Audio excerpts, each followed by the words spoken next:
કુતૂહલ પણ છે, પણ મારા મનમાં એક વાત બહુ સ્પષ્ટ હતી. વોર્ડરોબમાં સામે ઊભા રહીને શું પહેર્યું હોય તો ચાલે આજે, અથવા તો બહુ સભાન પડે શું પહેરવું જોઈએ આજે. જેવી ભાષાની વાત થાય છે ને, એટલે કોઈ એક વડીલ, વયસ્ક, વૃદ્ધ, ઘરડા એવા એક કાકા આવે અને આ ગુજરાતી ભાષામાં તમે બોલતા નથી ને, બોલવું જોઈએ ને, આવી બધી વાતો માંડે.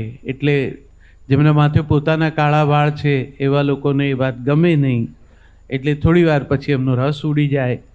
કોણ જાણે ભાષાને વય સાથે જોડી દેવાય એટલી જીવણી થઈ ગઈ હોય. અમારી જોડે જોડે અમારી ભાષાએ વૃદ્ધ થઈ ગઈ. એટલે મનમાં એમ થયું કે ના, તો નવી પેઢી સુધી જવું હશે તો નવી પેઢીના મિજાજને ઓળખવો પડે.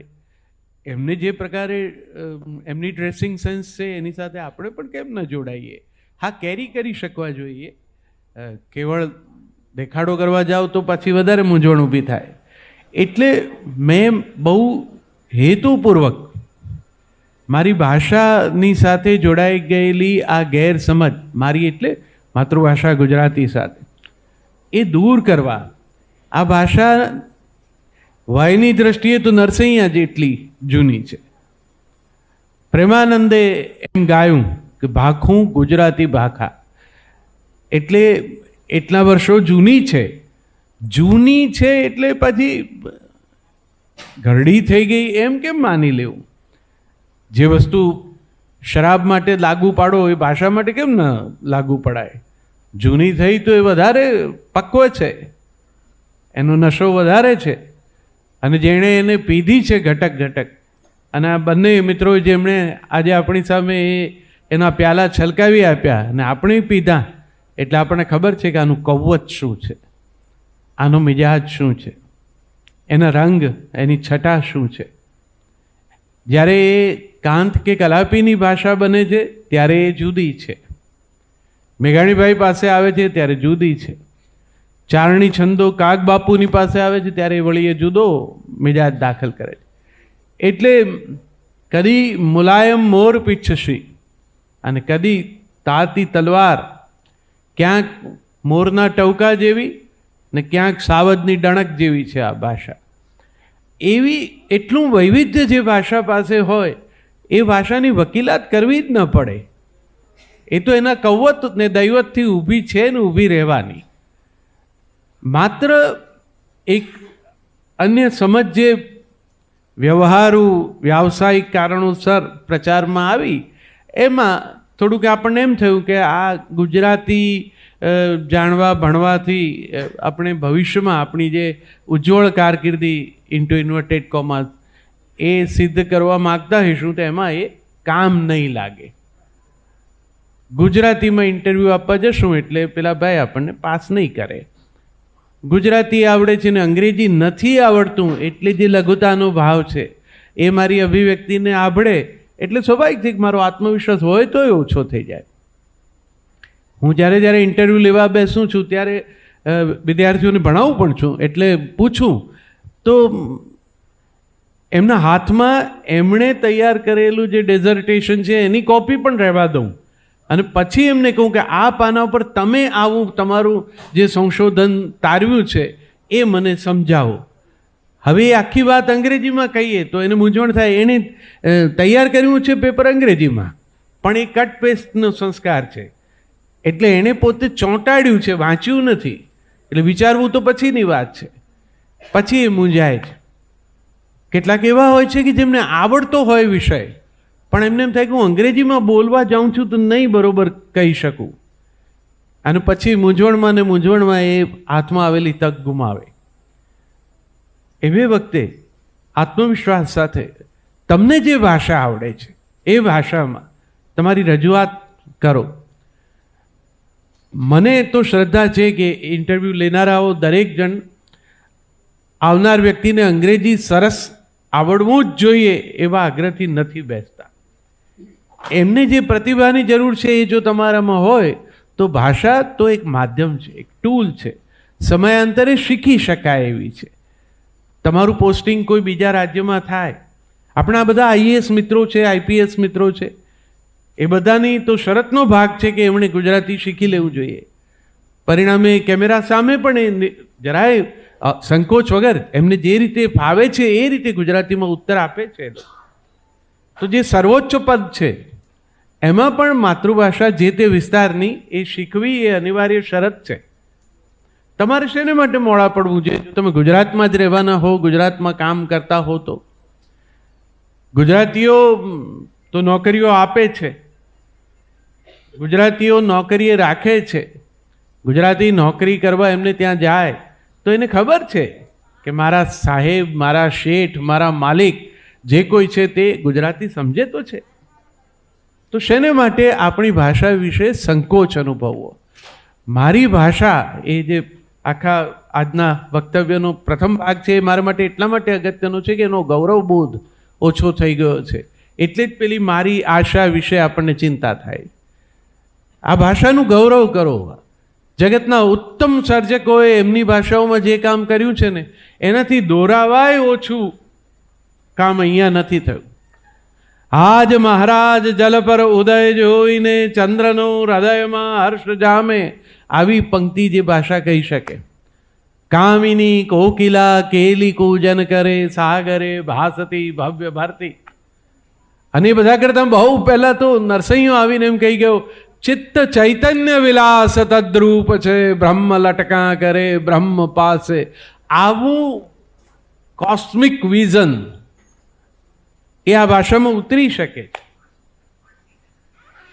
હમણાં આદરણીય ગૃહમંત્રી શ્રી અમિત શાહ આવ્યા ત્યારે એમણે કહ્યું કે આપણે ત્યાં મેડિસિનનો અભ્યાસક્રમ પણ ગુજરાતીમાં થઈ શકે એ માટે પાઠ્યપુસ્તકો તૈયાર થઈ રહ્યા છે. આ જ મંચ ઉપરથી તે વખતના ગુજરાત રાજ્યના શિક્ષણ મંત્રીએ અમારા બધા સ્નેહાગ્રહો અને વિનંતીઓ એમના કાને હતા અને એમનો પોતાનો પણ એ તરફ જોગ પણ હતો. તે જાહેરાત કરી કે હવે ગુજરાતી ભાષા, માતૃભાષામાં શિક્ષણ એ શાળા કક્ષાએ આપણે ફરજિયાત કરીએ. મારું તો એમને ત્યાં સુધી કહેવું હશે કે 8, 9, 10, 12 બંને ધોરણમાં છોકરાઓ ગુજરાતી ભણે એટલું જ નહીં, ગુજરાતી ભાષામાં પાસ જ થાય માત્ર એટલું નહીં, એ માર્ક્સ એમના તમારા તે પેલા પર્સન્ટાઇલ જે કંઈ કાઢો છો એમાં ગણવાનું રાખો, એટલે જરા વધારે ગંભીરતાથી ભણે આ ભાષા. તમે આ ભાષામાંથી કશુંક મેળવવાના છો એવી તમને જ્યારે ખાતરી થશે ને. આપણે અમદાવાદીઓ, ગુજરાતીઓ વ્યવહારુ માણસો છીએ, આપણને ખબર છે કે આમાંથી કંઈ મળે એવું હોય તો કરવામાં કાંઈ ખોટું નહીં. તો આ ભાષા શીખવાથી તમને 2 માર્ક વધારે મળે એવું જો હોય તો તમે આ ભાષા ગંભીરતાથી શીખશો. બીજું, આ શીખવવી પડે એવી છે નહીં, આ તો માતૃભાષા છે. બધા જ પરિચયો સમાજના સંબંધોના આપણને કોકે કરાવવા પડે છે. મમ્મી સાથે કોઈ ઇન્ટ્રોડ્યુસ નથી કરતું, એ તો એના પેટમાંથી આવ્યા ને બહાર આવ્યા છે એટલે આપણને ખબર જ છે કે આ માં છે. એ માની આ ભાષા છે, એ પેટમાં રહી સાંભળેલી છે. જે માં જે ભાષા બોલે એટલે જ માનું આટલો મહિમા છે. આ પિતૃભાષા નથી કીધી એને, કારણ કે બાપ તો એટલા વ્યસ્ત હોય છે કે વાતે નથી કરતા હોતા. માએ તો એ પેટમાં છે ત્યારથી વાત કરવા માંડી છે અને વાત કરતી વખતે પોતાની જ ભાષામાં વાત કરી છે. હવે હું એમ તો ગુજરાતી યુવક હોય અને દક્ષિણ ભારતની કન્યાને પરણ્યો હોય તો એની માતૃભાષા કઈ? એની માની જે ભાષા છે એ જ છે. હવે માં જો તમિળ બોલતી હોય તો બાળક તમિળ સહજ રીતે જાણવાનો, સાંભળવાનો, પેટમાં રહે. અભિમન્યુ જો વોર સ્ટ્રેટેજી શીખી શકતો હોય પેટમાં રહીને, તો તમે ભાષા ન શીખી શકો. એટલે તમને આવડે તો છે જ, માત્ર એના ગૌરવબોધનો જ પ્રશ્ન છે. આટલું બધું જે મૂંઝાઈ ગયા છીએ આપણે કે આપણી ભાષા મરવા પડી જશે ને એનો નાભિશ્વાસ ચાલે છે ને, એવું કશું નથી. અને બીજું, આપણે જ્યારે વાત કરતા હોઈએ છીએ ત્યારે મહાનગરોની જ કરીએ છીએ.